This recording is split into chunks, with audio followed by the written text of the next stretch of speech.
esto porque es muy importante. Dice que sí, ya yo empezó una grabación, dice. Ya ella está Dice que estás grabando. grabando. Bueno, muchas gracias.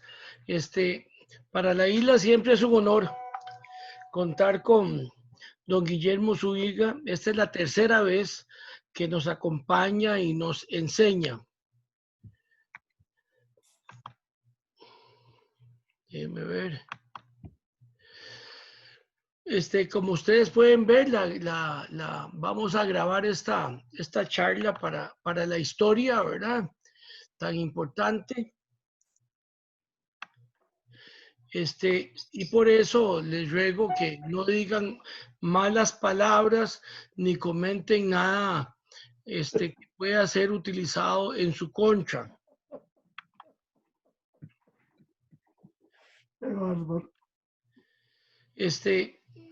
Vamos a iniciar a tiempo, creo yo, pero antes quisiera hacer algunos anuncios, reglas y recomendaciones.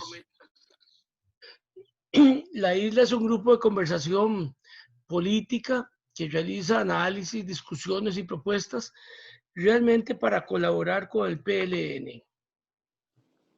Tratamos de ser muy íntimos y no sacar de aquí, de nuestro foro, cosas a nivel público. Agradecemos muchísimo la puntualidad, tanto de todos como por supuesto del disertante. Pretendemos terminar a las 7:30, excepto que todos estemos de acuerdo y creamos que vale la pena posponer algunas otras actividades. Quisiéramos que para pedir la palabra después de la disertación puedan levantar la mano electrónica. Me es más fácil así saber quiénes tienen la palabra pedida y seguir el orden. Algunos que tengan problemas de ancho de banda, si apagan el video pueden aprovechar muchísimo mejor el ancho de banda. Les pedimos a todos que por gentileza tengan los micrófonos apagados. La isla tiene varias normas internas. La que vamos a utilizar hoy principalmente es la del 13 de noviembre de 2019, en que hemos acordado invitar a conversatorios agentes que nos enriquezcan, aunque tengan opiniones contrarias. En ese sentido, se valen hacer preguntas, aclarar dudas, pero no discursos. Para eso les solicitamos que contengamos los egos, respetar el orden del uso de la palabra, respetar la privacidad de lo que aquí se habla y, por supuesto, la puntualidad que todos hemos tenido. Un conversatorio, que es lo que vamos a tener hoy, es muy distinto a un debate. En el debate hay posiciones, hay confrontación, polémica, controversia. En el conversatorio es más un coloquio, es más una charla, es una disertación. En el conversatorio preguntamos para entender mejor lo que don Guillermo nos va a decir. No se trata de aceptar todo lo que nos diga, ¿verdad? Como si fuéramos la señora de él, pero tampoco rechazarlo. Este es el tercer conversatorio que tenemos con don Guillermo Zúñiga. El primero fue presencial porque, por supuesto, fue antes de esta tragedia del COVID-19 y no tenemos nada más que la memoria porque no había mecanismo de grabar ese primer conversatorio. El segundo fue lindísimo, fue hace 8 días. Y como siempre nos pasa con don Guillermo, quedan cosas en el tintero, nunca podemos agotar los temas y entonces le solicitamos y él aceptó tener este tercer conversatorio. Don Guillermo es máster en Economía por la Universidad Nacional Autónoma de México y se graduó de honor. Ha trabajado en el Banco Central, en la Bolsa Nacional de Valores, en la clasificadora de títulos y valores, en Fitch de Centroamérica y en Fitch Costa Rica, calificadora de riesgo. Fue del 86 al 90 viceministro de Hacienda y del 2006 al 2010 ministro de Hacienda. Así que vamos a oír a un economista que además sabe cómo manejarse en la cancha política, qué es posible y qué no es posible, qué puede ser planteado y qué puede ser aceptado. Como nota al margen, hay que resaltar que en el 2008 Lehman Brothers se declaró en quiebra y el mundo entró en la crisis económica más grande desde 1930. Por supuesto que Costa Rica no fue excepción, igual que muchos otros países. Las empresas se vieron afectadas, las entidades financieras se vieron afectadas, pero sobre todo la gente se vio afectada.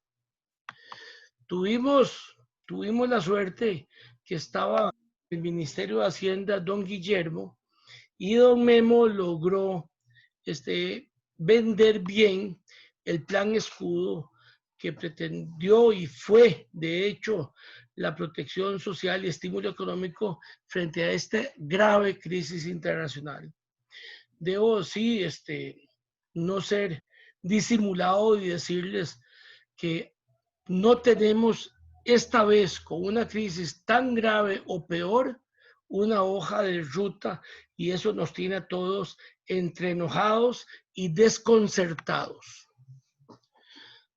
Don Guillermo fue diputado y debo decirles que nació en Heredia y en 1973 lo pescó doña Ana, con quien tuvo 4 hijos, la más chiquitilla, Ana Carolina, que ya tiene 30 años.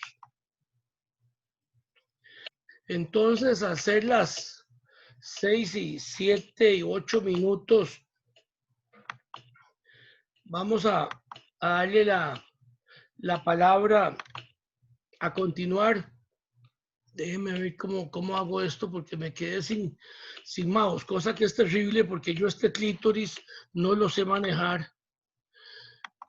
Como estamos ya todos, vamos a empezar con este tercer conversatorio con don Guillermo Zúñiga, que le decimos de cariño y realmente con mucha ganas de mostrarle afecto, le decimos don Memo. Y con eso vamos a darle la pantalla a don Memo para que comience su exposición.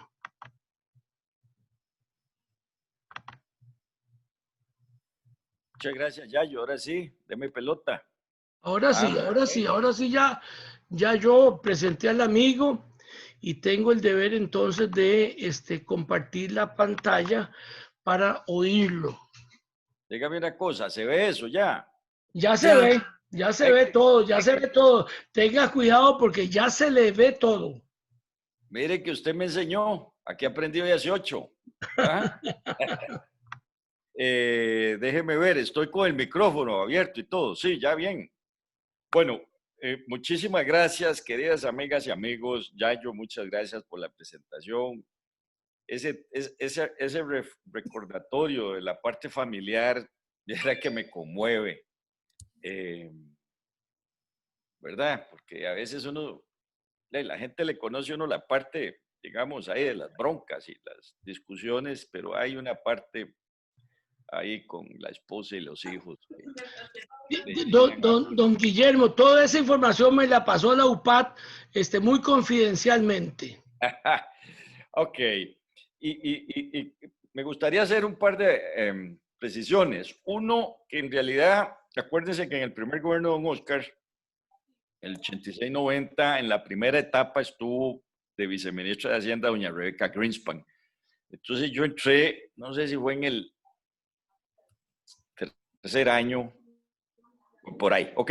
Nada más. Y lo otro, que en realidad el plan escudo, si bien tenía un soporte financiero y fiscal muy fuerte, pues fue una política de gobierno. La gran ventaja que teníamos es que en aquel momento estábamos fiscalmente muy sólidos, con una deuda muy pequeña. Y pues yo le agradezco que hable del plan escudo y se acuerde de mí, porque así es, pero insistir en que eso fue una política compartida. Hechas esas dos aclaraciones, compartida por el gobierno y yo diría que por la ciudadanía también. Después vinieron las cosas y otro día se podrá hablar de eso, pero es mejor que quede eso para el registro de la historia. Hace 8 días, por la amable invitación del grupo, presenté esta agenda donde vimos algo sobre la situación económica, luego íbamos a ver algo de las cifras del FMI, teníamos como punto 3 cambiar el esquema de consulta y como punto 4 lo del fondo de avales. Yo esta presentación no la he tocado, pero entonces yo me voy a tomar la libertad de irme y brincar al tercer punto del esquema de consulta, que es sobre este diálogo, escucha y no sé qué que presentó el gobierno, presentarles un poco la visión mía, luego entrar a lo del fondo de avales, que es un tema muy contemporáneo, y luego, pues si quieren regresar a otros puntos, pues los podríamos ver desde luego. La tesis mía es que ese modelo de consulta, que yo lo pongo así entre comillas, porque no hay tal, hay que cambiarlo. El gobierno lo que nos propone, como se plantea ahí, es que separemos la recepción de las propuestas o de las opiniones o de las sugerencias por los buzones electrónicos en 3 partes: finanzas públicas y acuerdo con el Fondo Monetario, reactivación económica y tercer gran tema, creación y protección de empleos. Entonces, lo primero que observé yo, y fue el primer brinco que hice, fue decir, mire, separar los temas nos va a llevar a soluciones fragmentadas. Lo cierto del caso es que los 3 temas se condicionan y se retroalimentan mutuamente. Si queremos hablar del tema de creación y protección de empleos, el tema de la reactivación económica es central. Es decir, los empleos se dan porque hay reactivación económica, porque hay cosa que además yo en este momento yo creo que la actividad económica se debe manejar en lo que es COVID, que es esto, que es mazo y baile, martillo y baile, ¿verdad? Y en esto estamos.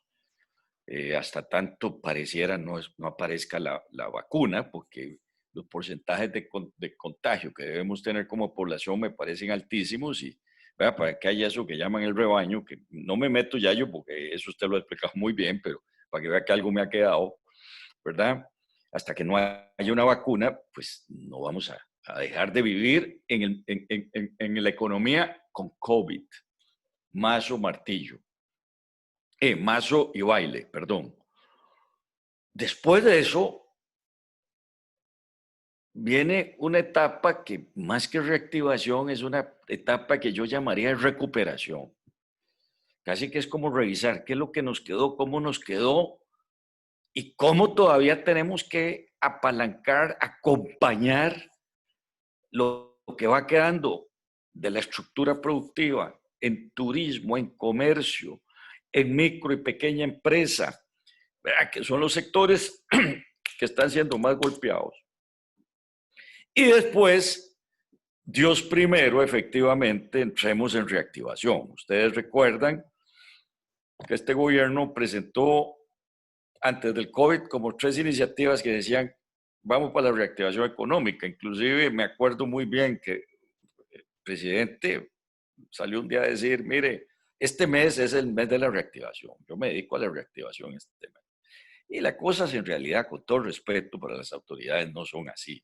El tema de la reactivación, el tema del desarrollo, el crecimiento económico es una tarea permanente, donde desde luego el principal componente son las certezas que puedan dar las políticas públicas. Lamentablemente eso no ha estado muy claro en el país, esas certezas. Y peor ahora, donde precisamente lo que hay es incertidumbre. Entonces, para hablar de protección y creación de empleos, tenemos que hablar necesariamente de la reactivación. Estas dos cosas van absolutamente de la mano. Excepto que es que la misma protección de empleos hoy en COVID, ¿verdad? Pensando en las tres etapas, en la etapa COVID, que es lo que estamos viviendo, en la etapa COVID, que es lo que estamos viviendo, uno podría pensar en protección de empleos a través de ciertos subsidios o cosas que ahí están caminando. Pues ustedes ven más bien el proteger, el bono proteger, que a mí me parece que es una buena iniciativa, pues es para la persona que queda desempleada o se le reducen las jornadas o todas estas cosas. Entonces, desde el punto de vista de método, de concepto, esto no se puede separar, pero por Dios, las finanzas públicas,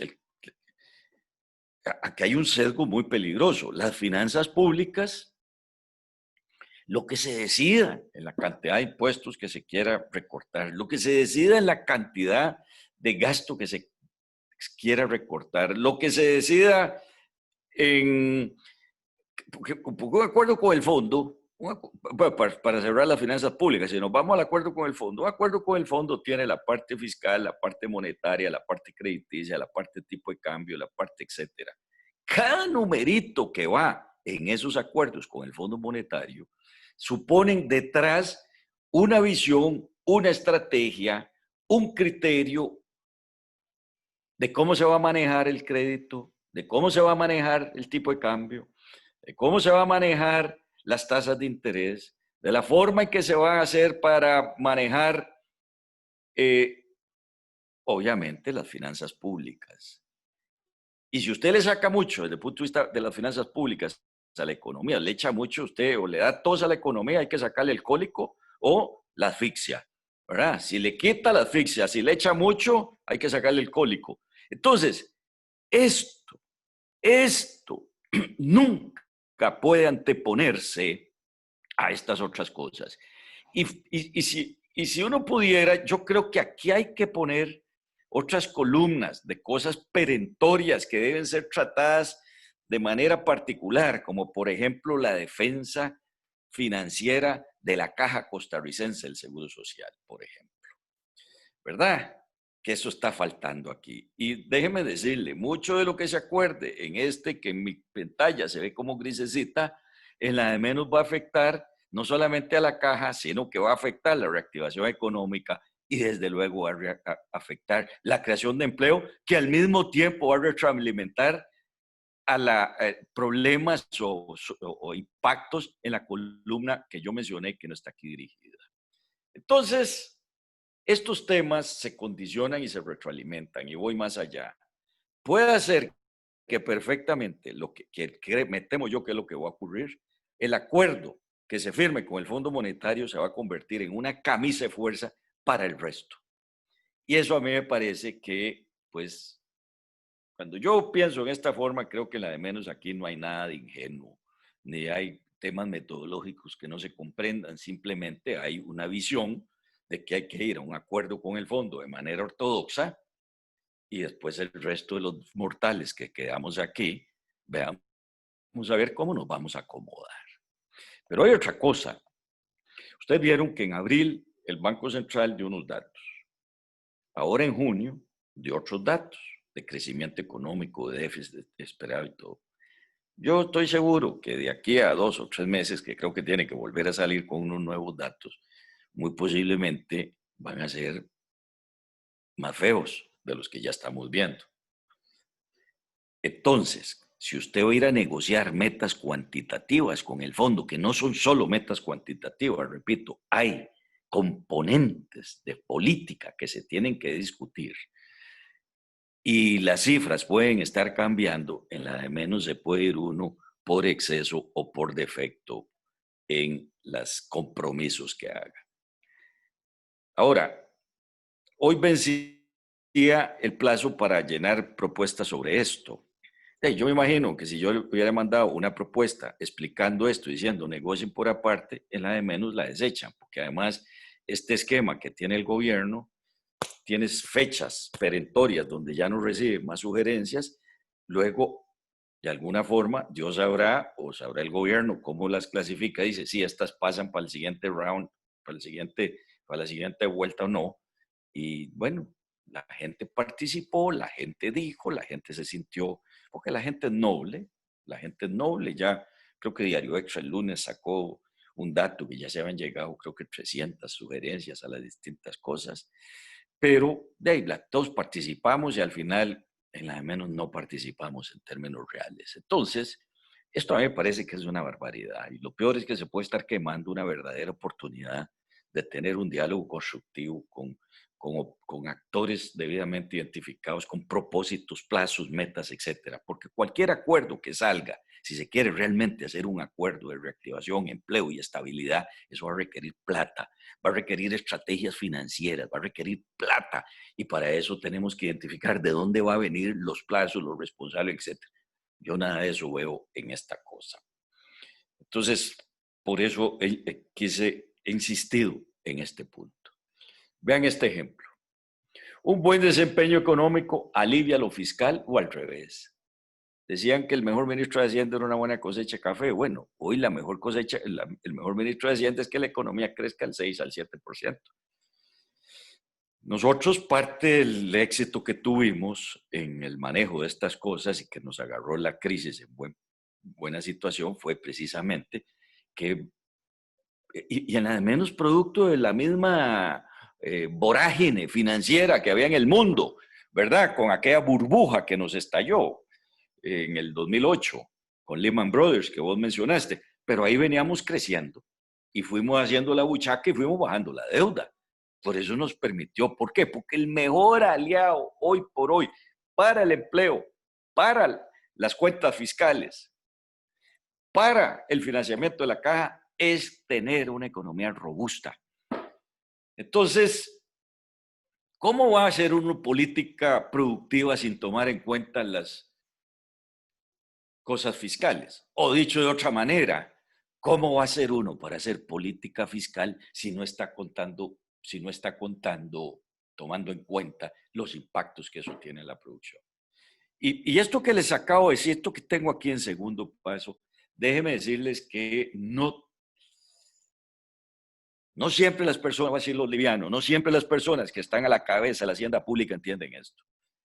Porque se ha puesto el fetiche que manejar la hacienda pública es únicamente ver el resultado de la suma y la resta y lo que queda ahí, el déficit si es positivo o es superávit, si es negativo. No. No entender que lo que se hace ahí en el Banco Anglo afecta al aparato productivo es no entender qué está haciendo uno en esa silla.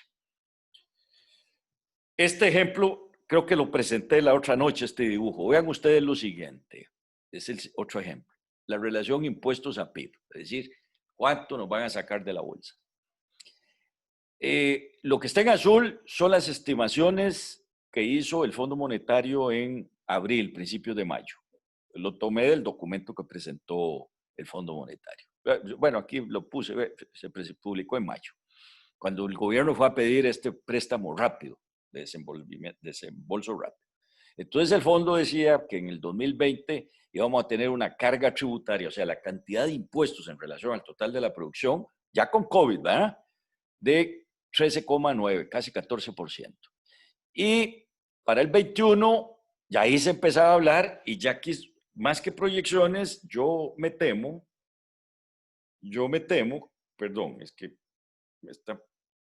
yo me temo que ya esto empiezan a ser metas, ¿verdad? Ya esto empiezan a ser cosas que se empezaron a conversar. Sería 15.5. Y para el 22 ya se hablaba de, perdón, 15.1, aquí 15.5, luego 15.9, 16.2, etc. Claro, si hay un crecimiento económico fuerte, pues estas cifras se pueden llevar. Pero entonces vea qué es lo que sucede. Ahora en julio, cuando salió el programa monetario, la revisión, y Hacienda hizo sus estimaciones, resulta que este 13.9, hoy ya estamos diciendo que vamos a cerrar el año con 12.5. ¿Y quién quita un kit? Que es lo que digo yo. Puede ser que esto sea un poquito más fregado. Y ya lo que iba a ser 15.1 para el año entrante, Hacienda dice, no, como estoy viendo yo la cosa, si nos va bien, llegamos a 13.2. ¿Y por qué pongo este ejemplo? Es un ejemplo. Lo que está conversado o publicado, voy a decir, yo no sé si estará conversado, publicado, es lo celeste, que es lo que va a permitir que una deuda que este año puede ser que no llegue al 70% del PIB, para que le empecemos a bajar, creo que como en 10 años más, al 50, que es lo que se está hablando en ese documento, y parece que es el peloteo ahí con el Fondo Monetario, requiere que en el 22, todos esperamos post-COVID, desde luego, esa carga sea 15.5. Bueno, pues fíjense ustedes, así muy rápido, esto es un calculito así muy a mano alzada. Pasar de como vamos a cerrar este año en 12.5 a llegar a 15.5 de carga tributaria en relación de los impuestos a Producto Interno Bruto, eso significa sacarle a la economía nada más y nada menos que como 1.2 o 1.3 billones de colones en impuestos. Si a eso le cortamos el gasto que se está proponiendo, que no sé si tengo aquí, no lo tengo aquí, no lo hice, creo que en la otra presentación estaba. De eso es ahogar la economía, sinceramente. Entonces, aquí es donde digo yo que estas cosas hay que llevarlas un poquito más piano porque urgen. Y llevarlas más piano no quiere decir no hacerlas, hay que hacerlas. Yo desde un principio estoy convencido de que hay que ir con el Fondo Monetario. Pero uno con el Fondo Monetario va a decirle al fondo qué es lo que uno quiere hacer como país. Y si uno va como país a decirle al fondo que este es el resultado de conversaciones con los sectores empresariales, cooperativos, sindicales, académicos, religiosos, políticos, etcétera, y esto es lo que Costa Rica cree que es factible sacar adelante para los próximos 10 años, transformando A, B y C, fusionando A, B y C, revisando A, B y C, y definiendo el perfil, ¿verdad? Donde yo me iría por una economía ambientalmente amistosa, en fin, todas esas otras cosas que son los adjetivos que hay que ponerle. Yo me sospecho, porque esa fue mi experiencia cuando nosotros negociamos, y no me gusta ponerme ejemplo, pero no lo digo por nosotros, cuando digo nosotros es Costa Rica. El plan escudo estaba contemplado en el acuerdo con el Fondo Monetario Internacional, por Dios. Y el Fondo Monetario Internacional entendió que las cifras que le estábamos proponiendo eran de recibo. Tuvimos ahí sí una discrepancia de 0,02, creo que fue, o 0, no era ni un 20%, ni 0.2, ni el quinta parte de un 1%. Era un numerito pequeño que casi se nos cae la cosa por un numerito, que era una cosa muy pequeñita, y un muchacho del fondo se puso majadero. Y hubo que decirle que no, que eso no era así. Porque ¿para qué íbamos a decir que sí si no íbamos a cumplir? Y al final, ¿sabe dónde se arregló eso? Con el segundo del Fondo Monetario, en una conversación de 3 minutos, que me dijo, eso lo vamos a pasar como ustedes lo están pidiendo. Entonces, a mí que no me vengan aquí con historias, porque si el país define sólidamente en un paquete de propuesta de cómo vemos el crecimiento hacia futuro y cómo lo queremos hacer,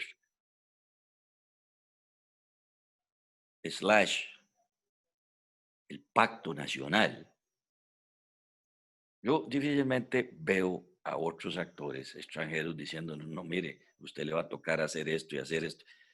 Los tiempos han cambiado. Hoy el Fondo Monetario no es el Fondo Monetario de antes. Eso es un poco el mensaje. Es cuestión de leer también lo que está diciendo la señora, la nueva directora gerente. Se me olvidó el nombre otra vez. Donde ella, el mismo fondo está flexibilizado. Muy bien.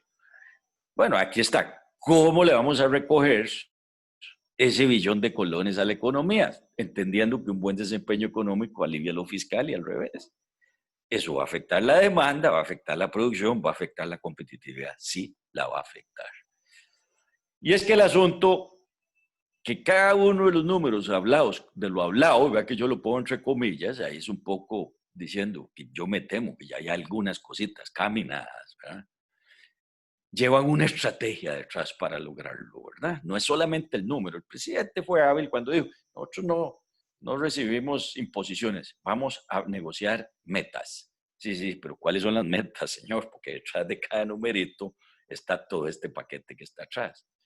No hay forma de hacer aportes precisos bajo esta metodología que hoy tiene, que sean constructivos, porque los aportes tienen que ser constructivos bajo ese método, Y como no se comparte toda la información, que es una de las condiciones para hacer una negociación, para saber exactamente la clase tanática y al frente, de ahí, la verdad es que unos van a ir con las cartas marcadas y otros que vamos a mandar, pues yo no mandé al final sugerencias, pero sé que ciudadanos de buena voluntad las mandaron, de ahí, van a andar jugando a tiendas.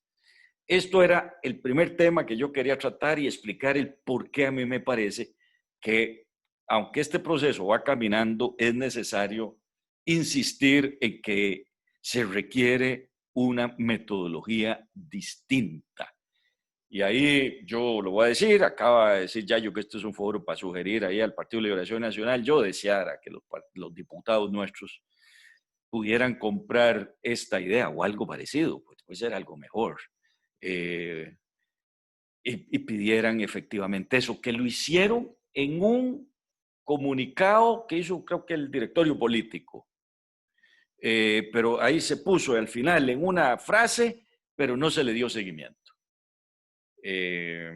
Porque ahí me parece a mí que inclusive hay una gran oportunidad desde el punto de vista de una gestión política visionaria de volverse a articular con los sectores que a lo largo de los años hemos ido abandonando, donde se ve casi, yo a veces pienso que la población lo que observa es que allá entre Zapote y Cuestemoras, ahí hay unos señores que creen que entienden el mundo y que los que andamos al lado afuera, de ahí, no entendemos. Y déjeme decirle que el que anda pellejándole en la calle hoy, ese que tiene que fregársela y jugársela para llevarle la comida en la noche ahora a la gente, a su familia, perdón, ese entiende un montón de cosas. Pero bueno, ese hasta ahí, me querido Yayo, no sé si paramos, conversamos de esto, por si hay objeciones, preguntas, dudas, comentarios, complementos, o si avanzamos hacia el otro tema. Quedo en manos de ustedes. Como quieran, no sé si alguno tiene alguna pregunta que hacer en este momento o si preferimos dejar que don Memo siga la disertación. Sigamos adelante. Seguimos, muy bien. Vamos al Fondo Nacional de Garantías. Esto, como está aquí, es exactamente la presentación que tenía el día que, hoy hace 8.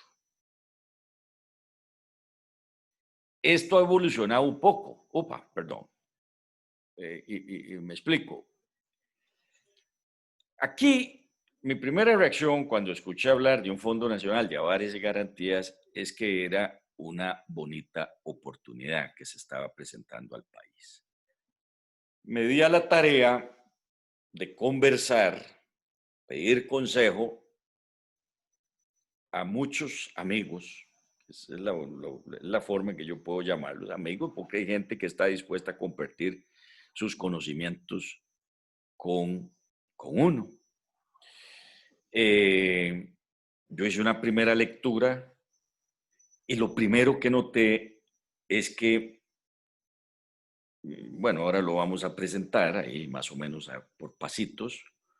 Lo primero que noté es que me olía que esto era un poquito más de lo mismo, ¿verdad? Porque ahora revisamos ahora revisamos el articulado, hay unos artículos que yo escogí, unos pedacitos, y que esto podía servir para impulsar otras cosas.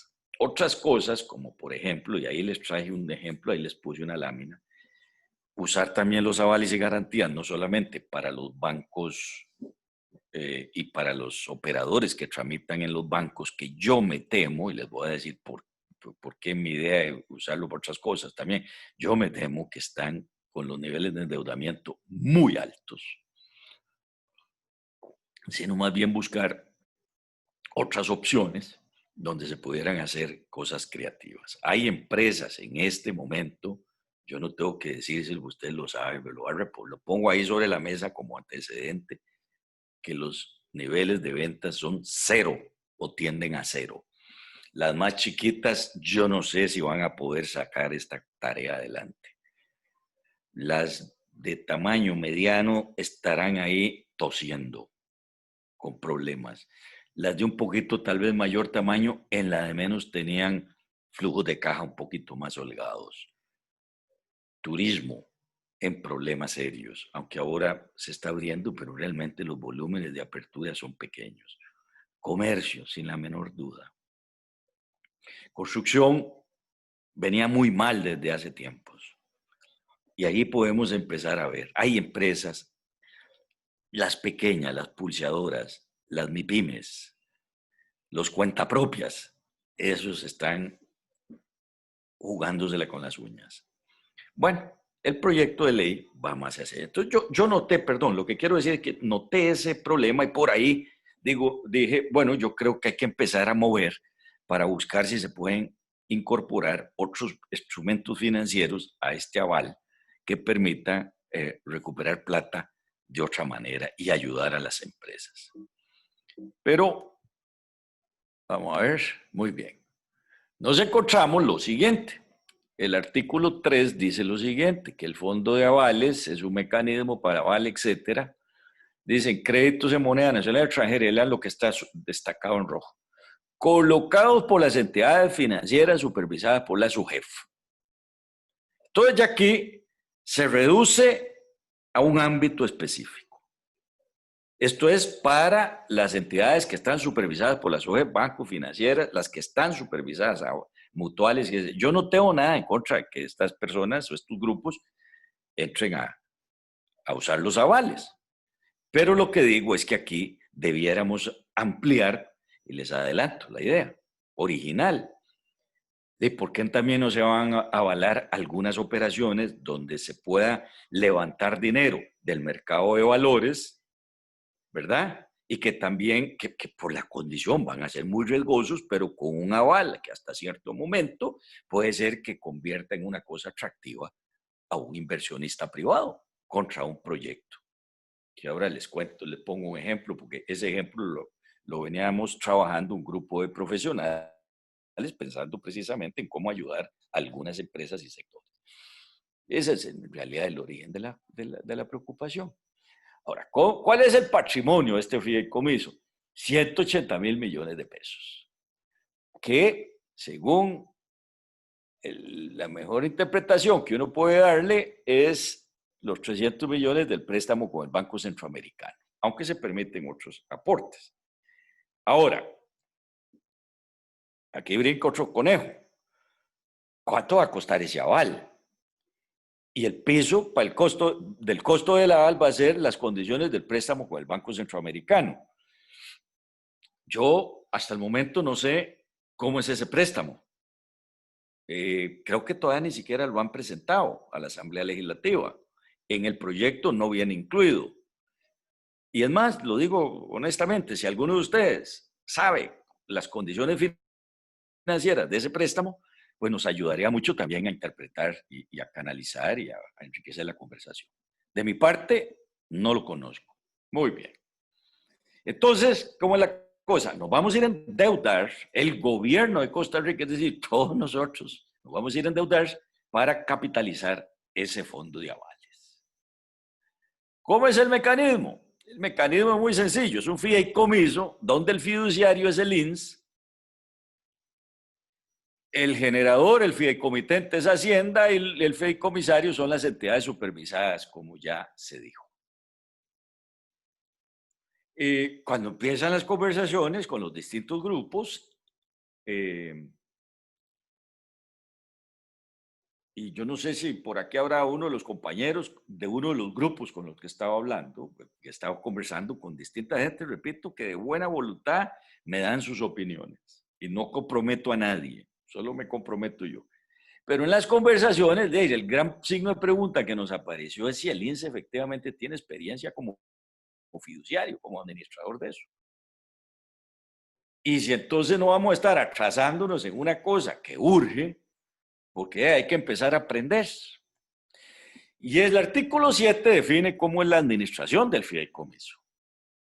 Va a tener un consejo rector, donde va a estar el MEIC, va a estar Mideplan. Déjeme ver, porque aquí el MAC es el que está arriba, es que me lo tapa el dibujillo mío. Es el MAC, sí. No, Hacienda. Hacienda, perdón, MEC, Mideplan y 2 externos, 2 personas externas de amplio conocimiento y eso. Eso va a ser el Consejo Rector. Entonces, claro, cuando empieza uno a conversar estas cosas, todo el mundo empieza a ver que esto se parece un poquito a un consejo que tiene el Sistema de Banca para el Desarrollo. Solo que este es más restringido. Esto es puro make. Y no está el MAC, ni está turismo, ni hay otros. Bueno, para hacer análisis comparativos. Ese consejo rector va a formar una unidad ejecutora. Hay que constituirla, eso va a costar plata. Y eso va a tener, hay que buscarle un director ejecutivo y luego va a haber que hacer todo el tratamiento. Como este fideicomiso va a avalar las operaciones de los bancos, pues sin la menor duda los bancos van a hacer sus análisis de crédito y sus análisis de riesgo, pero necesariamente el Consejo Rector va a dictar pautas y cosas para que de ahí avalarla, saber qué es lo que se está avalando. La idea del aval es que el aval soporte, minimice los riesgos durante el periodo de la pandemia y ojalá que las compañías, los proyectos, las iniciativas, las personas que puedan ser avaladas salgan adelante en sus negocios y a la vuelta de la historia, a la vuelta de los años, pues el fondo de avales haya tenido una pérdida que no sea que tengamos que pagar la factura de $300 millones todos nosotros, en cuyo caso aquella flechita en la de menos habría que hacerla un poquito más alta, la primera que les dije, ¿verdad? Entonces, sí, empieza uno a conversar esto y por distintos lados empieza a parecer que hay que construir una nueva unidad, hay que construir una nueva figura que tiene que empezar con todo su proceso de elaboración de cuestionarios, criterios para la asignación, etcétera, cuando la verdad de las cosas ya aquí se ha pasado bastante por eso. Y este es un signo de pregunta que permanentemente aparece, al punto que, ahora les voy a decir el punto a que llega. Sigamos con el proyecto de ley. El artículo 8 dice que los intermediarios financieros, supervisados por la SUGEF, se insiste, quedan autorizados para otorgar créditos. O sea, el aval va a servir a operaciones como estas, otorgar créditos, hacer moratorias, realizar reestructuraciones, prescindir de garantías que ofrezcan los deudores y llevar a cabo refinanciamiento en los términos y condiciones y plazos que se consideren necesarios. Y de nuevo se refiere a la SUGEF y vea todo lo que se le permite, reestructuraciones, etcétera. Más adelante hay un artículo donde se dice muy claramente que operaciones vigentes perfectamente se pueden renegociar, aunque así prácticamente aquí se está diciendo, realizar reestructuraciones y prescindir de garantías, eso son renegociaciones. Y esto abre boquetes que llaman la atención, digamos, peligrosos, porque bien perfectamente puede ser que las entidades financieras supervisadas por SUGEF lo que agarren es a los clientes que les tienen más confianza, que además, si ustedes ven, todo el espíritu es que bueno, aquí lo dice, estos avales pueden ser otorgados a créditos de reestructuración de deudas existentes, de inversión o capital de trabajo, de deudas existentes. Perfectamente el aval, yo no digo que solo se vaya a usar para eso, pero se puede usar para agarrar deudas existentes que están ahí medias complicadas, se renegocian, se avalan, se estiran hasta 15 años, creo que 12 o 15 años, creo que lo permite. Y a partir de ahí, perdón, lo que se hace es que es una forma de bajar la morosidad de los bancos.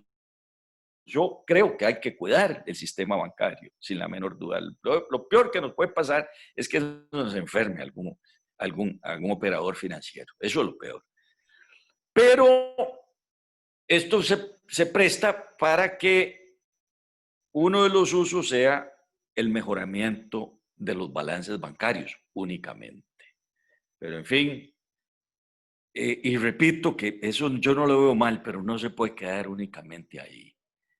Sobre todo porque Posiblemente hoy lo que más hay que atender con mayor prontitud es el capital de trabajo de las compañías.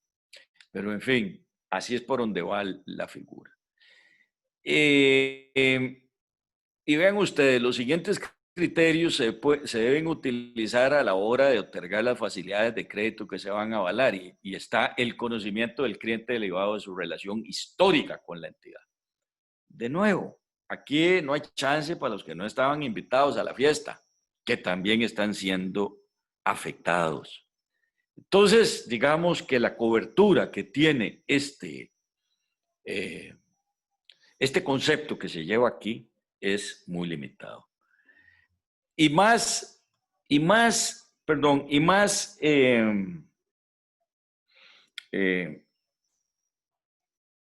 Repito, la gente que puede entrar al aval es pequeño y hay que tomar en consideración que ese aval, si no nos va bien en la forma en que se avalan, nos lo puede afectar, nos va a tocar pagarlos a todos.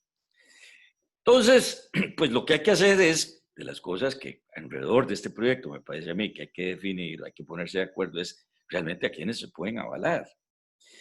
En otra operación, en otras conversaciones que estamos haciendo con otro grupo de colegas, ahí inclusive está estructurado un documento, pero yo sobre ese documento no voy aunque hablé con los compañeros y dicen, no, es de uso libre, etcétera, yo todavía no me voy a meter en eso porque tenemos la intención de poder llevar esto, a ver si nos escuchan ahí en la Asamblea Legislativa para ver si mejoramos, pensando en que en realidad no podemos dejar por fuera la gente que no está hoy protegida o antes de la pandemia, y estamos llamando la atención sobre la conveniencia de pensar que en la de menos lo que tenemos que hacer es activar el sistema de banca para el desarrollo para evitar los procesos de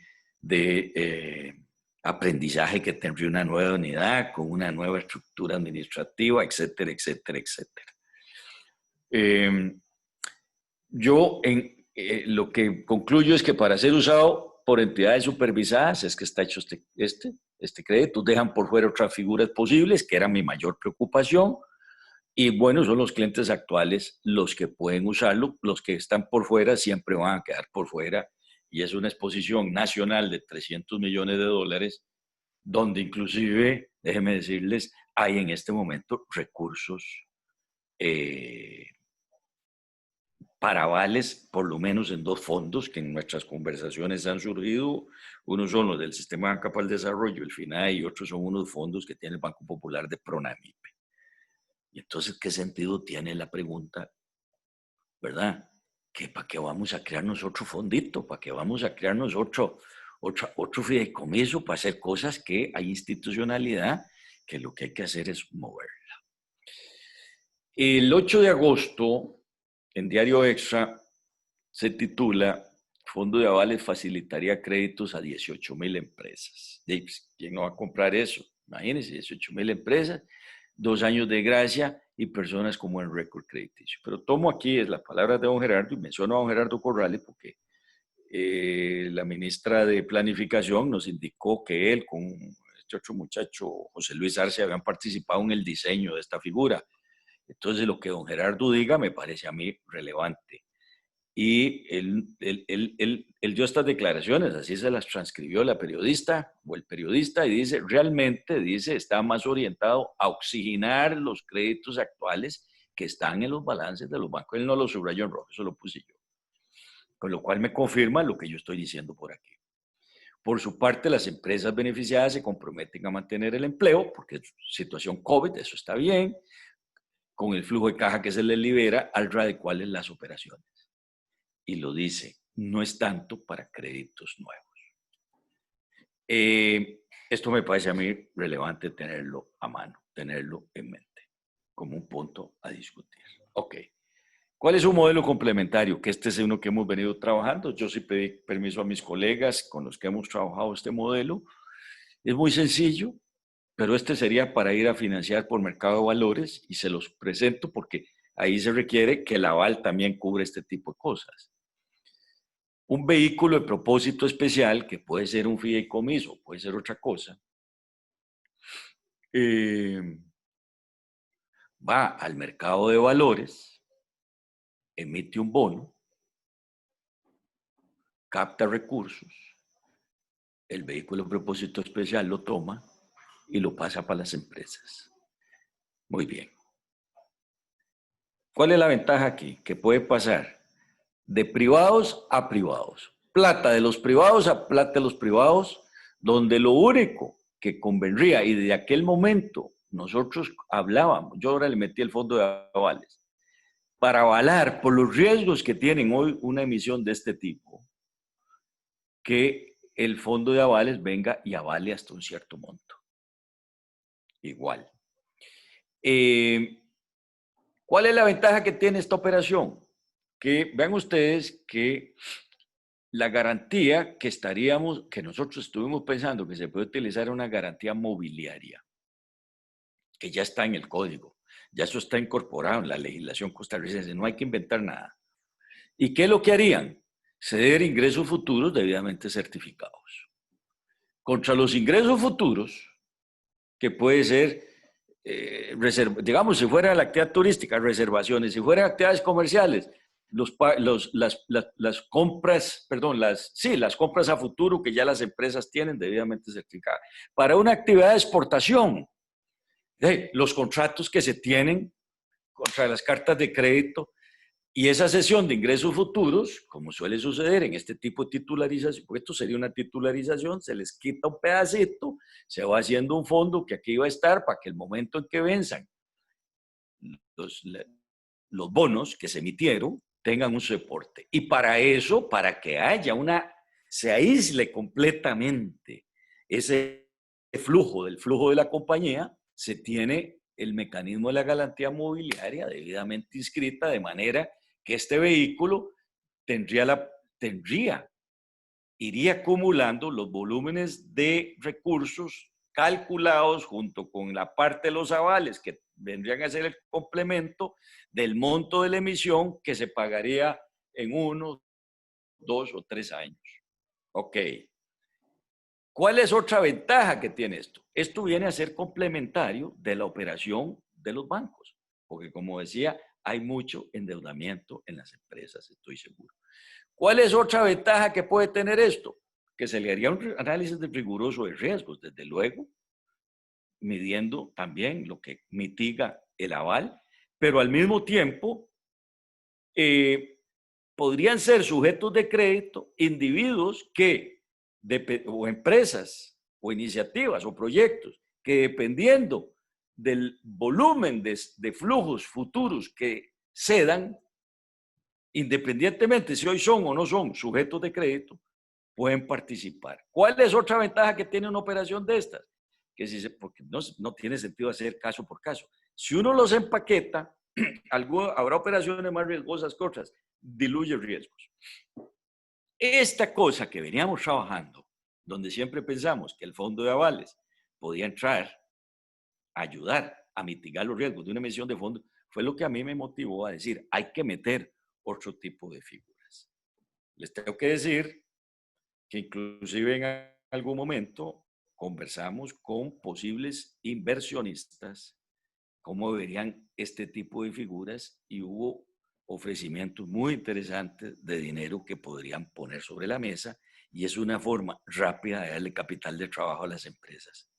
Esto, amigas y amigos, hace unos 5 meses lo empezamos a trabajar, hace unos 4 meses lo teníamos listo.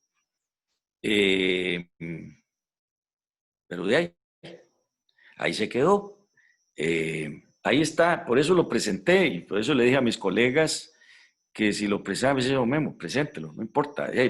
Quien quiera ver esta figura, si le parece bien y quiere desarrollarla, bienvenido, porque esta es una figura que perfectamente permitiría financiar otro tipo de modelos, que es cuando yo me refiero que en el artículo 3 hay que ampliar en este tipo de cosas es lo que estoy pensando. Activaríamos la bolsa, utilizaríamos ahorro privado, que está hoy ahí en manos, que lo que va es a los bonos de gobierno, porque es lo que hay donde hay que invertir. Estaríamos ayudando a empresas que andan en graves emergencias de flujos de caja. Por eso es que hablamos de garantías mobiliarias, flujos de caja. Y generación de empleo Y, en fin, ahí está, para mejor uso. Habíamos inclusive conversado con los reguladores veían bien esta cosa, etcétera. Hasta ahí, mis queridos amigos, con los temas. Muchas gracias por su atención y ahora sí, comentarios y preguntas. ¿Qué hago, Yayo? ¿Me salgo? Si quiere se sale, don Guillermo. Yo voy Listo. a ver si hay preguntas por parte de los participantes. Que no hay ninguna manita levantada. Pero Jimmy Fernández está levantando la mano física, entonces le damos la palabra. Gracias,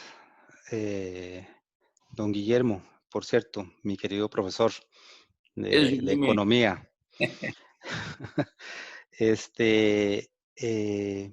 A mí me surge una duda, porque plantea, de acuerdo a lo que usted está presentando, se plantea como la única opción para poder crear los recursos para este fondo de avales, un endeudamiento y pidiendo un crédito. Y hay otras formas. Bueno, algunos han hablado sobre la posibilidad de echar mano a una parte o a una fracción en el caso de las reservas que están en el Banco Central. Sabemos que todas las reservas del Banco Central no son del Banco Central, es una parte. Algunos hablan sobre tocar una parte de las reservas del Banco Central. No sé, algunos han hablado de 1.000 millones, 1.500 millones de dólares para obtener este fondo de avales. O sea, mi pregunta es si la única forma para fondear este fondo de avales es endeudándose y creando un aparato burocrático, como usted lo dice, lo cual lo haría más costoso el proceso. Esa es mi primera consulta. ¿Contesto, Yayo? Por supuesto que sí, don Memo. Mire, vamos a ver, a esas reservas se les ha tratado de dar todo el uso. Le han sobrado novias a esas reservas, don Jimmy. Sí, señor. Y creo que fue aquí, mi querido don José Manuel Peña, que me preguntó la semana pasada sobre el tema de las reservas. Y yo en principio creo que esas reservas pueden servir por otras cosas, excepto que lleguemos a extremos. Yo lo que sí, porque han dado atrás del dato para poderlo certificar y no lo tengo, aunque he escuchado cifras de gente que conoce, que está metida en estos negocios. Yo lo que sé es que hay recursos para dar avales en el FINADE, en el Sistema de Banca para el Desarrollo. Y hay recursos en Pronamipe y números grandes. Y es más, voy a decir, alguno de mis amigos que me ilustraron en este tema, me dice que inclusive en el Sistema de Banca para el Desarrollo se permite, digamos, avalar hasta 3 por 1, es decir, 5 por 1. Es decir, si uno tiene un colón para hacer el aval, uno puede avalar hasta 5. Y si uno tiene 100 millones, puede avalar hasta el equivalente a operaciones por 500 millones. No me animo, no me atrevo a dar las cifras que me compartieron, porque tengo que ver si son totalmente públicas y si están, digamos, certificables, pero ahí hay plata, es lo que yo entiendo.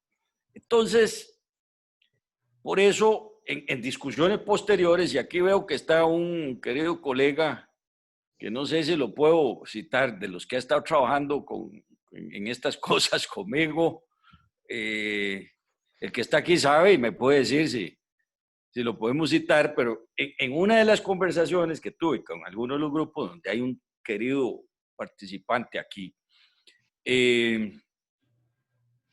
ok, ahí está, ya Julián me levantó la mano. Julián tuvo la rapidez y la gentileza y la diligencia de cuando escribí o hablé yo algo, él me llamó y empezamos a hablar y Julián armó otro grupo de entre los tantos que hemos estado conversando.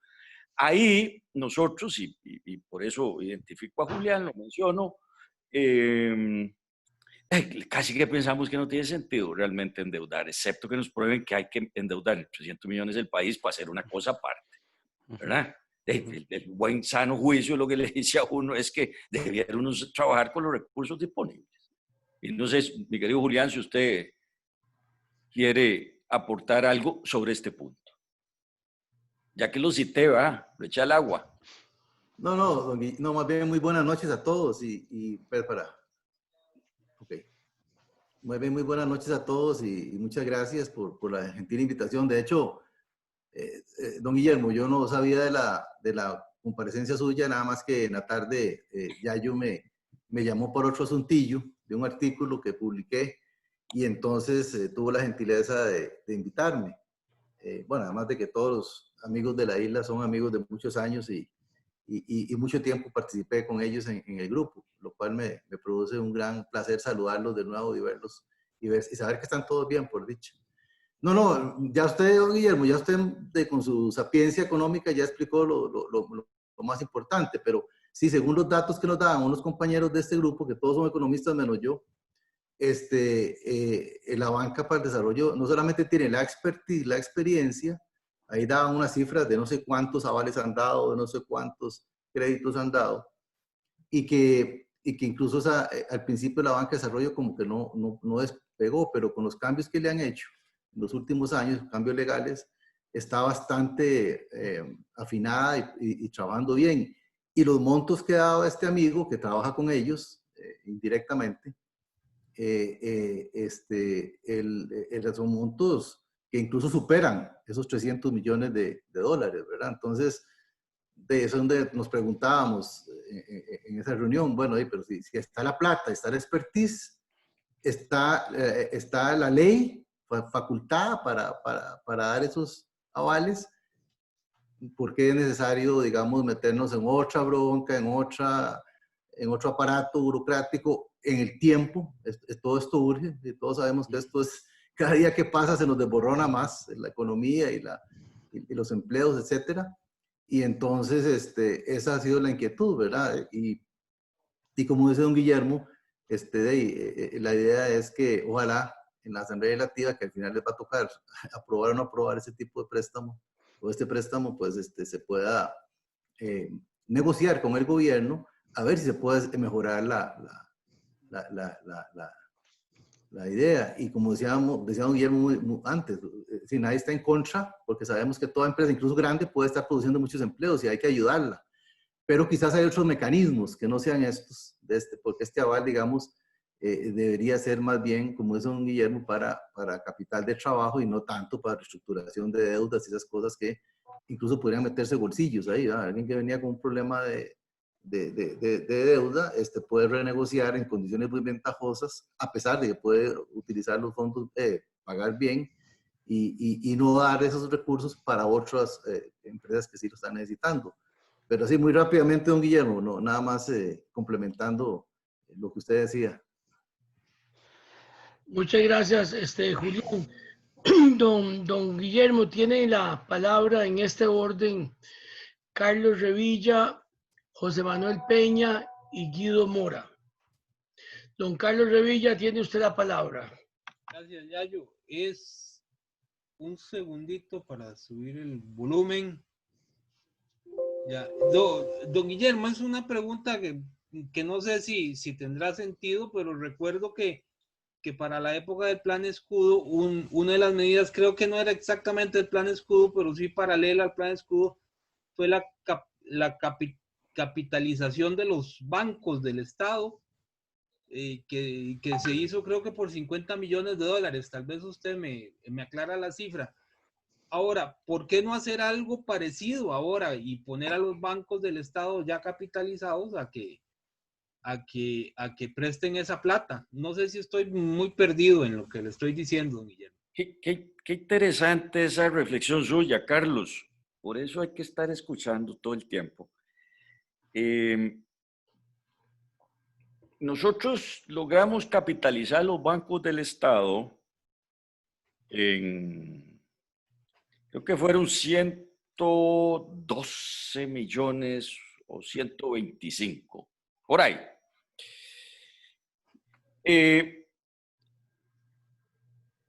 Lo hicimos en diciembre del 2008, precisamente previendo que los bancos, todos, se podían enredar. Porque aquello fue un socollón muy fuerte, porque como hablamos la otra noche, fue financiero, no había la parte médica y de salud que hay ahora en este momento, que hace esta situación totalmente inédita, ¿verdad? Pero en aquel momento sí sentíamos que aquello venía y nos pareció que lo correcto, y ahí el presidente estuvo de acuerdo, tengo que decirlo, que era una buena idea capitalizar los bancos del Estado. Creo que en una relación, creo que de 1 a 11, si le metíamos 50 millones a cada uno de dólares, les estábamos echándole músculo financiero, multipliquemos por 11, ¿verdad? En millones de dólares. Y al crédito se le dio menos, creo que era 50-50 y otro piquito, o 50, 40, 60 y otro poco. Y bueno, y como eso lo arreglamos, y debo decir que ahí se contó con el apoyo pleno de los diputados de la Asamblea Legislativa, que permitió que fue de las últimas cosas que logramos hacer en el mes de diciembre. Eso le dio solidez al sistema, porque además, si habían problemas, también hay que decirlo al otro lado, si hay problemas de morosidad o empiezan estas cosas de atrasos y eso va directo contra los patrimonios de los bancos. Entonces, también meterles plata para que estén pochotones, ¿verdad? Que estén más sólidos, eso era una buena idea. Esto, repito, no fue difícil pasarlo, el presidente lo acordó, y aunque fue hecho antes, estrictamente hablando, forma parte del esquema, porque si ustedes se acuerdan, ahí se les pidió, eso sí, en el plan escudo, se les pidió al plan escudo que bajaran las tasas de interés. 2 puntos, ¿no? ¿Verdad? Y entonces ahora que usted, Carlos, mete eso en la cabeza, yo por lo menos no lo había puesto en el tapete. Fíjese que nosotros le metimos 300 millones, 100 millones, 100 y pico. No nos tuvimos que endeudar, porque repito, gracias a Dios, ahí estábamos fiscalmente muy flojos, muy bien. Nos agarró esa cosa en una situación muy buena fiscalmente. Fíjese que ese año, a pesar de este gasto que se hizo, que no es gasto, es una inversión, pero que se refleja como gasto, todavía tuvimos superávit ese año. O sea, nosotros andábamos bien. Y ahora estoy pensando que en la de menos, otro uso, Julián, ya vamos a tener que conversarlo, otro uso de esa deuda puede ser esa, ¿verdad? El Estado se endeuda, pero para capitalizar los bancos. En fin, por eso digo que siempre hay que andar con las orejas bien abiertas, porque todo el tiempo le llama la atención, creo que don Carlos Revilla, creo que no es muy pertinente, más bien ahora usted abre una nueva ruta de reflexión, que ojalá me permita siempre dormir hoy, porque a veces uno tiene las ideas en la noche y no hay forma de salir de ellas, ¿verdad? Y ahí, por desvelarlo, entonces.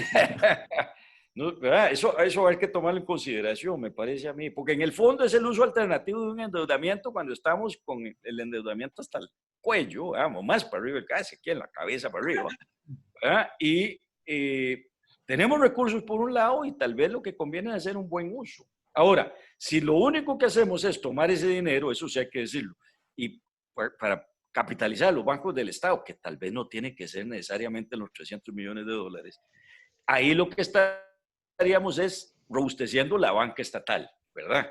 No estaríamos protegiendo la otra. Eso no, hay que decirlo. Puede ser que a uno le guste o no le guste, pero eso habría que ponerlo en el escenario, en la mesa de trabajo. Algunos saltarán, supongo. Mira, siempre, pues, cualquier decisión siempre se salta. Bueno, y para decirle que al final, pues la medida sí se incorporó, creo que ya lo dije, formaba parte del paquete del plan escudo en última instancia, ¿verdad? Bueno, tiene la palabra José Manuel Peña, Guido Mora y Jimmy Fernández en ese orden. Le damos la palabra a José Manuel Peña. Don Guillermo, usted ha escrito bastante, novedosamente, sobre la economía ambiental. Y leo hoy en la Asamblea Legislativa que la diputada turrialbeña Paola Valladares presentó un proyecto de ley denominado Financiamiento e Inversión del Desarrollo Sostenible, que en lo fundamental tiende a la colocación de bonos verdes para que inversionistas ayuden a lo ambiental y sociales. Eso de bonos verdes realmente es novedoso, es poco conocido. Querría un comentario sobre eso, por favor. Mire, don José Manuel, le agradezco tanto esa pregunta, porque hoy uno en la vida se lleva alegrones, ¿verdad? Le agradezco mucho. A ver, en el mundo, y eso podría ser tema de una conversación específicamente sobre los bonos verdes, los bonos climáticos, los bonos sustentables o sostenibles. Esa iniciativa viene a arreglar, digamos, el manejo de las transacciones en el mercado de capitales. Que vean ustedes que ahí vamos por esa misma ruta. Es más, déjenme decirle una cosa, José Manuel y amigas y amigos. Esos bonos que nosotros en un principio estábamos pensando emitir, y que todavía yo creo que se van a poder emitir, los estábamos conceptualizando como bonos sostenibles. Porque son bonos que, dependiendo de dónde se apliquen, si es para actividades ambientalmente amistosas o son para actividades de impacto social, calzan perfectamente en los bonos sostenibles. Porque el mundo va para allá. El mundo va para allá. Y dicho sea de paso, voy a aprovechar para decir una cosa. El domingo en esta isla, y yo estoy reservando mi espacio, me comentaron que va a estar el expresidente Figueres. Y yo creo que este es un tema que debiéramos aprovechar para preguntarle a don José María sobre la visión en crisis hoy hacia adelante del desarrollo sostenible. Yo me imagino que vamos a tener casa llena, ¿verdad? Decía que el mundo va hacia allá. En el mundo, y de eso voy a escribir esta semana, en el mundo se han dado regulaciones, autorregulaciones, una cosa que se llama la International Capital Market Association, la Asociación de Mercados de Capitales, más o menos así traducido a la rápida. Se han elaborado las guías para los bonos sostenibles, para los bonos ambientales, para los bonos climáticos. Pero hay una cosa muy interesante, que ahora no tuve tiempo de revisarla, pero de memoria se las digo. Tengo un reporte que me pasaron donde el segundo trimestre del año pasado, el desempeño que hubo en el mercado global de bonos sostenibles fue buenísimo. Es más, y si uno lo mide contra las tasas de crecimiento, los otros bonos, esos crecieron más rápido. La forma en que el mercado de bonos sostenibles y de bonos climáticos o verdes ha venido creciendo es impresionante. Ahí hay billones, trillones de dólares. No voy a decir que lo hago con mucha frecuencia, pero sí tengo oportunidad de conversar con inversionistas o gestores internacionales de vez en cuando aparece alguna cosa que tal vez se puede jalar por esos canales. Y la gente lo que nos dice es que hacen falta proyectos. Entonces, esto, y ahí usted me atravesó, lo que pasa es que es un tema que para mí es apasionante, sinceramente. José Manuel, usted me tiró esa curva y ahorita paro. El esfuerzo que están haciendo los países, los compromisos que tienen los países europeos, por ejemplo, los ingleses, las llamadas de atención que están haciendo los reguladores internacionales. Este mes en marzo o abril, no, creo que fue marzo, todavía no teníamos el virus brincando tanto. La señora Lagarde, que fue la directora del Fondo Monetario, pero que es hoy la cabeza del Banco Europeo del Banco Central Europeo y el manager, el executive del Banco de Londres hablaban y le hablaban a los banqueros sobre la necesidad de incorporar los riesgos climáticos en sus operaciones y la necesidad de tomar como parte de los riesgos climáticos el estar tomando activos que hoy pueden tener algún valor, pero que a las tendencias mundiales en unos 10, 15 años tal vez no van a tener el valor que se tiene, y eso se va a reflejar en las empresas, se va a reflejar en los bancos. O sea, esto no es una cosa, queridas amigas y amigos, de ambientalistas, porque a mí algunos amigos me decían, ahora vos te metiste a eso. No, esto es un asunto de desarrollo económico que, como sucede en todas estas actividades, pasa por los circuitos financieros que sostengan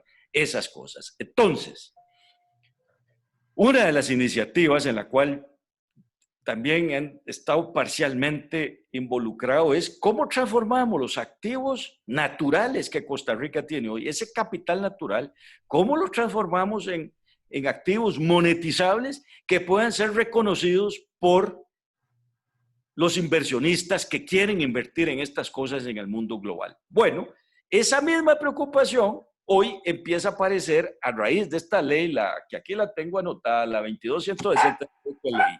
Es un gran paso que se le mejora, es como todo en la vida, que lo que quiere es llevar esos fondos temáticos de impacto social, de impacto ambiental, de impacto climático, a la legislación costarricense. Yo creo que esa es una gran noticia.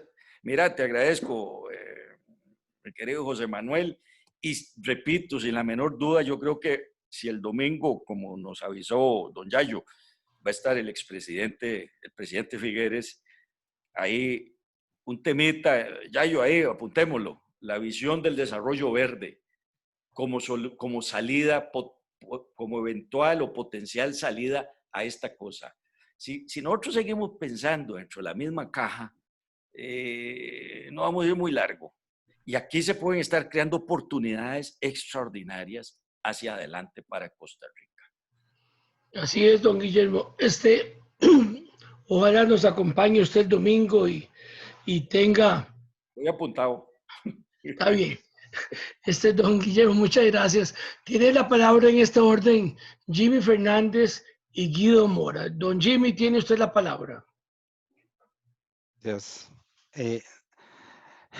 Don Guillermo, usted señaló que ese fondo de avales casi que va dirigido a un grupo ya casi que está determinado quiénes son los que están en ese baile. ¿Ah? Pero la verdad es que hay un sector como las pequeñas, las MIPYMES, las pymes, que son las que se vieron realmente afectadas y que son una gran mayoría de los pequeños emprendedores, ¿ah? Se vieron afectados, no tienen garantías.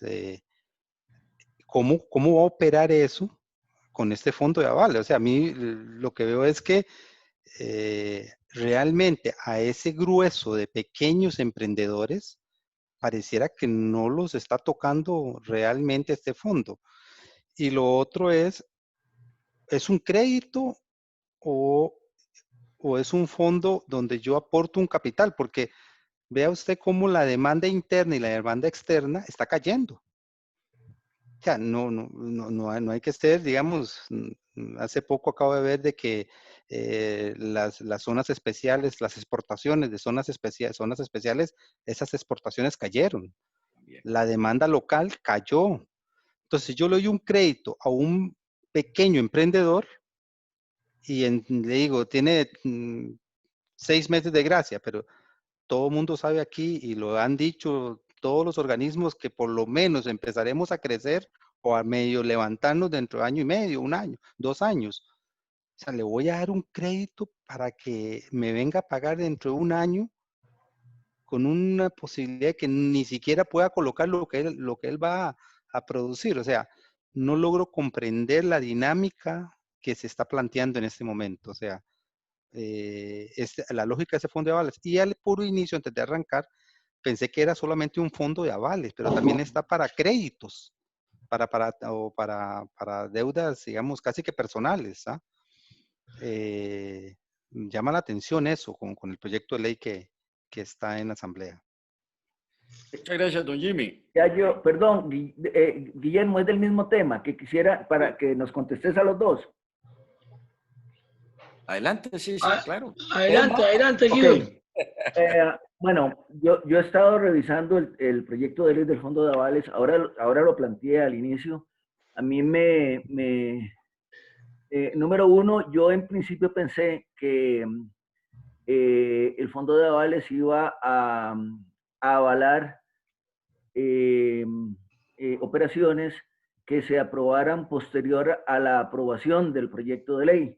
Ya después me di cuenta que no, que podían reestructurar una deuda que pueden ser personales y que pueden ser empresariales. Pero esto definitivamente puede prestarse para muchas cosas, ¿verdad? Puede prestarse para que muchos bancos o algunos bancos limpien casualmente sus carteras de operaciones riesgosas, ¿verdad? Y entonces terminaremos todos perdiendo operaciones que ellos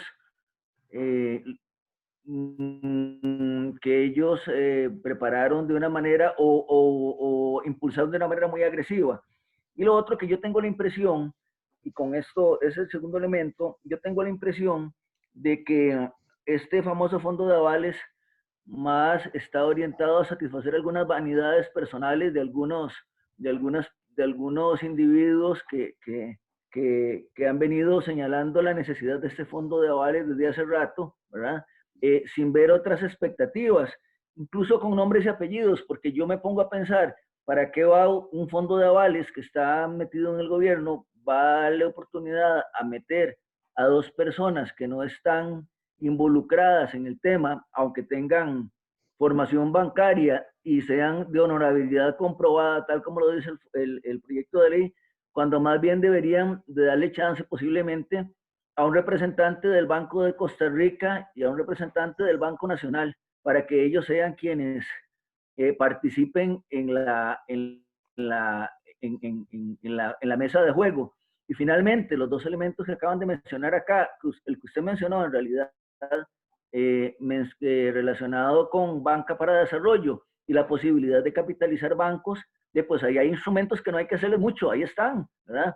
Y permiten evaluar riesgo, son instancias que ya tienen bastante experiencia en el tema y no tenemos que desarrollar una nueva institución, ¿verdad? O una nueva oficina, una nueva instancia que nos va a generar gasto, ¿verdad? Eso es lo que tenía que preguntar y consultar. Sí. Bueno, el proyecto de ley, como está redactado hoy, o como fue presentado, mejor lo digo, efectivamente se restringe a las instituciones financieras reguladas por la SUGEF. ¿Ok? Y ya ahí, don Jimmy y don Guido, ahí de partida, y todos colegas, compañeros, amigos, amigas, de partida ahí se está diciendo, ahí se está pasando la tajada. Es para estos. ¿Ok? Y para eso vamos a arriesgar 300 millones de pesos. Dólares. De pesos, sí, de dólares. Es que como usted se maneja en dólares, pero de nosotros son dólares. ¿Verdad? Y entonces en eso, pues así es como está. Por eso hay que ver cómo o esa plata se usa de otra forma o se le amplía el espectro de operaciones que se puedan avalar. Voy a repetir esto que a mí me parece que es importante tenerlo presente también. No queremos, por Dios, que ningún banco se nos enrede, ¿verdad? Público o privado. Si es público, pues eso va directo a la hacienda pública, es decir, eso va a las bolsas a los bolsillos de todos nosotros. Y si es privado, pues serán, los capitalistas, los aportadores de capital privado, los que tienen que apechugar, pero eventualmente ahí va a haber que entrar a meterle líneas para sostenerlo, etcétera, etcétera, etcétera, ¿verdad? Y los daños, en estas cosas financieras uno sabe cuándo arranca el problema cómo se desatan y qué efectos colaterales pueden tener, puede ser grave. Por eso es importante que por Dios, que en lo financiero no tengamos mayores burumbunes. Nota a pie de página.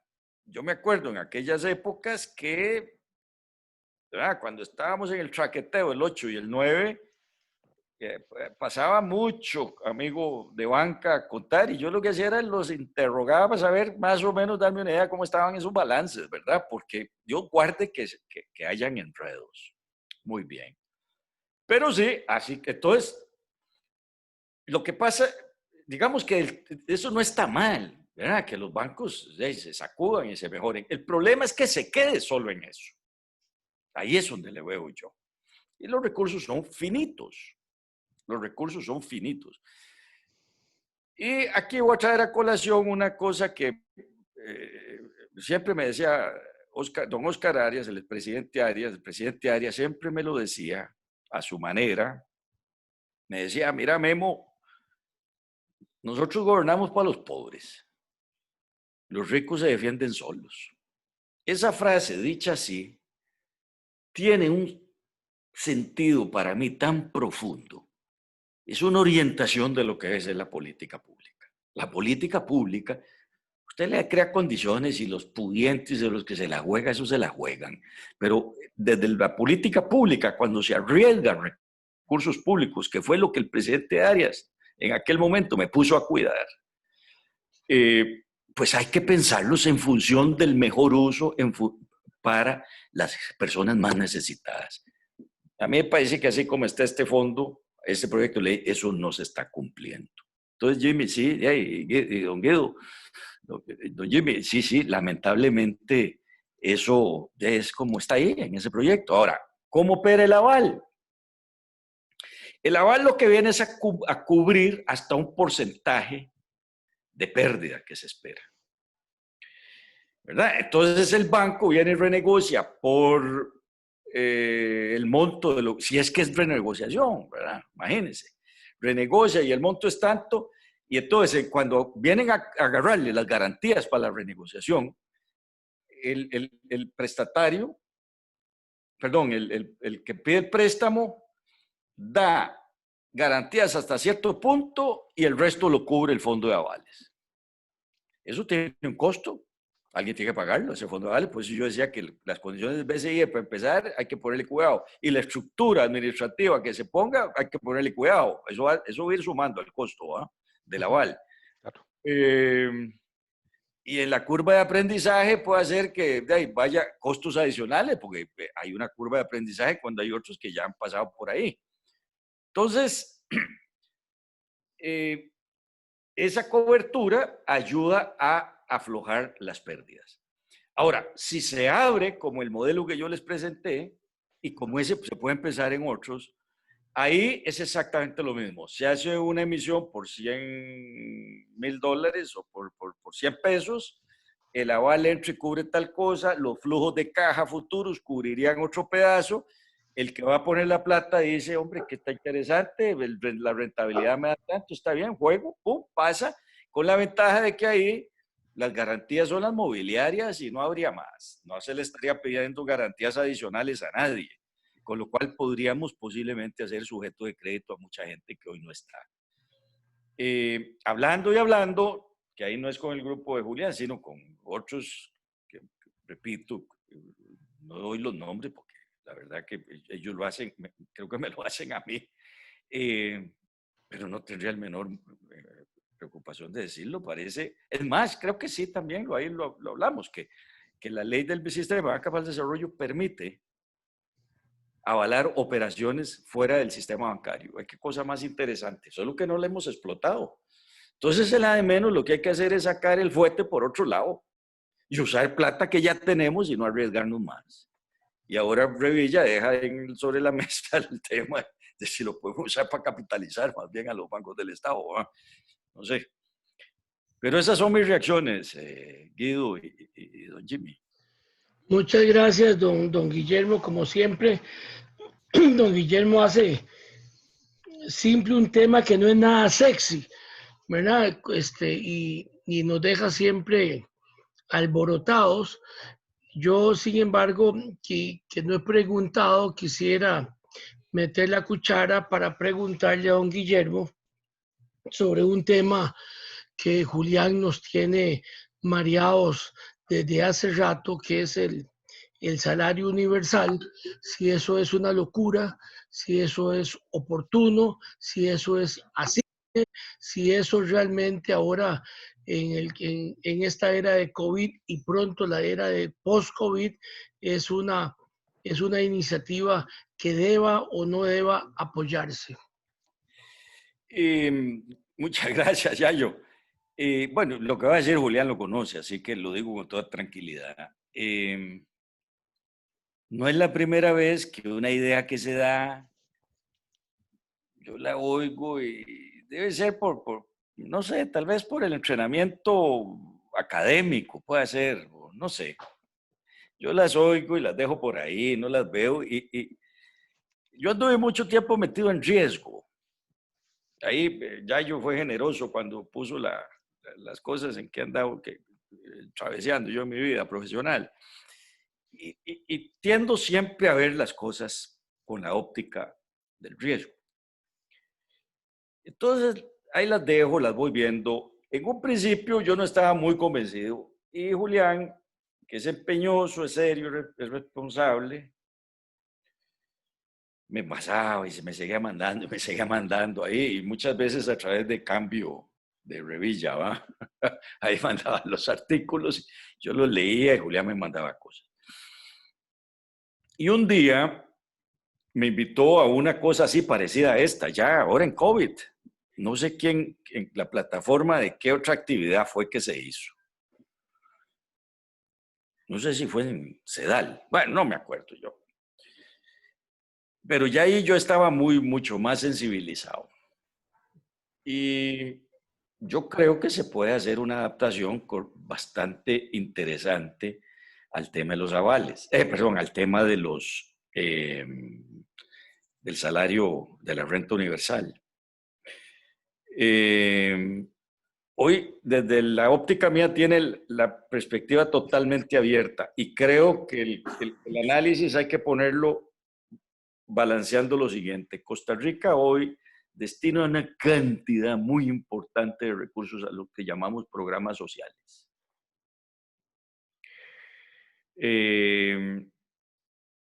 Y estoy convencido que el país no puede salir a base de asistencialismo. El país sale cuando pongamos a crecer este país a 7%, 6, 5, 6, 7%. Y eso tenemos que hacerlo de la mano con la actividad privada. Eso tenemos que hacerlo poniendo los circuitos financieros y las instituciones y la política pública al lado de la actividad privada. Y a la actividad privada lo único que le vamos a pedir es que colabore a financiar eso. ¿Cómo? Pagando los impuestos que le corresponden. Bueno, todo eso hay que simplificarlo y hacerlo porque la idea es válida, construirla no es fácil, pero eso es. El país tiene que crecer, las empresas tienen que enriquecerse, empresas grandes, pequeñas y medianas, los emprendimientos tienen que ser exitosos, hay que apoyarlos, hay que arriesgar y cuando creemos la riqueza va a dar para todo. Muy bien, pero hoy estamos gastando un montón de plata y posiblemente lo que hay que hacer, y en esto voy a comentarlo, en esa presentación que estuve, otro colega que aprecio mucho, que se llama don Olman Segura, yo no sé, Jimmy, si fue el compañero suyo, fue alumno mío, porque no, Olman también. Olman estuvo un poquitito más adelante. Hizo un esfuerzo por hacer unas cuantificaciones. Y es que la de menos, aquí una solución interesante es ir hacia la construcción de una renta mínima universal, que hoy además, Julián, hoy en una publicación de la revista, del periódico electrónico de Revilla, hace una semblanza desde don Pepe, entonces le empieza a dar un cuerpo todavía más filosófico, le da un cuerpo adicional, ¿verdad? Le pone... llama más a la reflexión. Y ahí en la de menos podemos refundir, es la palabra que buscaba, Todas esas iniciativas que andan sueltas, vamos a ahorrar, vamos a poder financiar con eso la atención de mucha más gente, etcétera, etcétera, etcétera. Entonces, Yayo y colegas, amigas y amigos, para resumir, yo creo que es una idea a la cual efectivamente merece, vale la pena dedicarle tiempo, trabajo, y en la de menos daríamos un enorme salto hacia adelante en mejor uso de recursos, que al final es lo que está más escaso y es lo que tenemos que mejorar. Una renta universal que permita una vida digna, como creo que lo hablamos la otra noche, la importancia de que la gente tenga una vida digna, que pueda gestionar su vida para que los chiquitos vayan a la escuela sin problemas. En la de menos el avancemos, va a entrar parte de la renta universal, ¿verdad? Y dejamos de tener el puente al desarrollo, el avancemos, el IMAS 3, el IMAS 4, la otra cosa. Y lo que tenemos es un solo sistema donde pueda haber los controles correspondientes. Yo no sé, Julián, si uno inclusive a un esquema de renta única universal le puede poner como los programas de transferencias condicionadas. Y decirle a la gente, usted mire, usted hemos listados aquí, pero esto es para que usted en un plazo de A, B, C y D, ¿verdad? Desarrolle actividades A, B, C y D, porque repito, el país, ninguna sociedad puede mantenerse sobre la base del asistencialismo permanente. Eso es muy peligroso, eso no es lo mejor. Yo entiendo que cuando hay problemas de crisis y hay gente que requiere empujones para mejorar, se les ayude. Pero hay que enseñar a pescar y no regalar pescados, como decía aquel gringo famoso, ¿verdad? Eso es, Yayo, abierto totalmente ese tema, que merece tal vez una conversación por este lado. Muchas gracias, don Guillermo. Tiene la palabra Fernando Soleil y yo creo que iríamos cerrando este lindísimo conversatorio.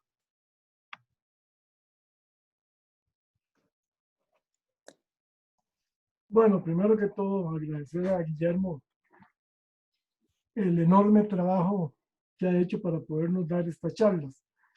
Al inicio de la charla, Guillermo dijo que había metido ahí al INS. Sucede que en los últimos tiempos meten al INS a todo. Si hay que hacer una planta de semillas al Consejo, es el INS. Si hay que financiar el tren de transportes, es el INS. Bueno, yo aquí lo que veo, usted que ha sido administrador de riesgo, el INS maneja los seguros generales, los seguros personales, las pólizas de fidelidad, pero son riesgos muy cuantificables y que tiene mucha, es decir, que el INS tiene una gran experiencia en eso. Lo que sí veo de toda la conversación, dependiendo de cómo se trabaje estos fondos de aval, es que lo que se está creando es un gran riesgo moral en algunos casos. Que hay mucho riesgo moral y que por ahí sí podría haber. O, ¿cómo se llama? La forma de cómo se van a administrar estos créditos. Si es para los que siempre le han dado, como inicia la charla Guillermo, o es para salvarle las castañas a algunos cuantos y mejorar las carteras de los bancos. Es que hay mucha cosa que han dado en el ambiente, pero yo lo que sí veo es que el manejo del riesgo moral en este tipo de soluciones, pues es bastante alto, pero es un riesgo medible. Es el riesgo moral, dependiendo de la persona. Pero quienes hemos estado en seguros hemos visto mucho el riesgo moral. Y cuando hay pérdidas, por el riesgo moral. Esa era la observación, don Guillermo. Excelente, muchísimas gracias. Vamos a ver, usted lo dice muy bien y usted lo conoce, sin la menor duda. Los seguros tienen una siniestralidad razonablemente medible, ¿verdad? Es una siniestralidad y en eso no hay queja. El instituto lo ha hecho muy bien. Inclusive se abrió el mercado y el instituto sigue siendo el actor dominante. Le ha ayudado a que empiece a modificar y a ofrecer programas distintos y eso, como suele suceder, al tener otro al frente o 3 o 4 al frente, ojalá que hubiese más, e internacionales más sólidos, ¿verdad? Que nos ofrecieran productos más atractivos, eso ayuda. Entonces, y lo que sucede es que la siniestralidad, usted tiene razón, es una siniestralidad razonablemente conocida, porque la industria del seguro es una industria de larguísima data a nivel mundial, ¿verdad? Y los estándares son esos, por toda la historia de los reaseguros que hay que hacer. Entonces, yo no puedo tener aquí un muñequito ahí, más o menos, y voy a ir a reasegurar con las que me exigen lo que tengo que hacer. Entonces, esa es una primera reflexión que la comparto plenamente. Y usted tiene razón, este asunto de los avales se juega un gran riesgo moral. Es decir, el riesgo moral, para que nos entendamos, es que uno se vuelve sinvergüenza, ¿va? Y que como a uno le están avalando un poco de cosas, y pues, al final, si yo no pago, entre todos los ticos van a ir a recoger este muerto. ¿Ah? Hay experiencias medias fregadas en el país, no quiero mencionar ninguna, pero ya ustedes se deben estar acordando, experiencias donde se hicieron fondos parecidos, no se les dio nombres como estos, tenían fondos, otros nombres, pero se da el riesgo moral. Y ahí sí, que toda la gente dice, no, pues que carajo, voy a vivir este año con esta plata que me conseguí aquí, y mientras tanto, si al final no puedo, pues no puedo. Entonces ahí, don Fernando levanta un punto muy correcto, que posiblemente a la hora de hacer los análisis de los potenciales beneficiarios, sea bajo el modelo que sea, si es que se avanza con esto, que a mí me parece que este fondo de avales va. Esa es mi lectura política. Yo no sé si don Manuel Carballo anda por ahí, que me decía que también él quería que le hiciéramos análisis político. Yo creo que eso va. Desde el punto de vista político, esto lleva demasiada fuerza porque tiene, la gente que anda detrás de esta cosa es fuerte, le interesa. Va a haber que pensar, no sé, don Fernando, el equivalente, y usted nos puede ayudar en luces ahí, como un coaseguro ahí, que el que lo toma y se quiere usar el aval le va a doler algo. ¿Ah? Me explico, no puede ser que se vaya limpio. Entonces, creo que eso se asemejaría en la industria de los seguros como al coaseguro, o al, como también le llamamos nosotros, lo que le capan a uno para accesar la póliza, los servicios de la póliza. Sí, pero es un coaseguro, técnicamente hablando. En realidad, sí. Es un coaseguro que es parte de no seguro cedido, sino el seguro que yo asumo porcentualmente junto con el asegurador. Así es un coaseguro, exacto. Entonces, posiblemente va a haber que incorporarlo, una figura equivalente al aval para que nos, porque sería muy peligroso incentivar el riesgo moral. Excelente llamada de atención, puso usted el dedo en la llaga en un punto que hay que considerar sin la menor duda. Gracias. No, muchas gracias. Buenas noches. Don Yayo, ya se nos fue Yayo. No, aquí estoy. Está Yayo. Es que los perros ladran, interrumpen, entonces prefiero poner el micrófono en silencio como todos. Pero realmente, igual que le dijimos a don Guillermo la primera vez que nos acompañó, que íbamos a seguirlo invitando, y esta es ya la tercera vez, agradecerle que nos hable en llano, en simple, en palabras que podamos entender, y un tema que no es nada sexy, un tema que no es nada cómodo para el común de la gente, y que realmente lo deja uno preocupado todo el montón de cosas que esconde para el que no entiende la temática. Agradecerle a don Guillermo muchísimo el tiempo que nos brindó. Nos hemos pasado 15 minutos de la hora estimada. Un gran aplauso, y siempre será bienvenido usted a darnos conocimiento, a abrirnos los ojos, y el resto que nos han acompañado, pues también que se sientan en la casa y ojalá también nos puedan acompañar. Decirles que la isla tiene programado para el próximo domingo una sesión con José María Figueres, que es un formador de opinión a nivel mundial y nacional, y creemos que puede también traernos un rato entretenido. Muchas gracias a todos y buenas noches. Yo, antes de que cerres, quiero reiterarles que yo me siento honrado por la invitación que ustedes me han hecho. El conversatorio, lo explicaste, puede estar uno de acuerdo, no, es intercambiar. Ojalá que se hayan levantado dudas y que se hayan aclarado otras dudas. Entre más entendamos los problemas, creo que como ciudadanos tenemos mayor capacidad de participar y opinar e incidir e influenciar. En este grupo hay gente que tiene esa capacidad, sin la menor duda. Agradecerles, desearles buenas noches y Dios primero nos volvamos a ver el domingo a las 10 de la mañana, dijiste. Sí, señor. Abriríamos lo que llaman en Zoom la sala a las 9:30 para irnos agrupando para poder empezar a las 10 en Punta Arenas y así no atrasar a nadie, no atrasar al invitado. Buenas noches, muchas gracias. Buenas noches a todos. Buenas noches, muchas gracias, don Guillermo. Gracias Saludos, don Guillermo, Paulina. Y Alina, que te veo ahí, Manuel, bueno, todos andan ahí. Hasta luego. Hasta luego. Buenas noches, hasta luego. Buenas noches, gracias por la invitación.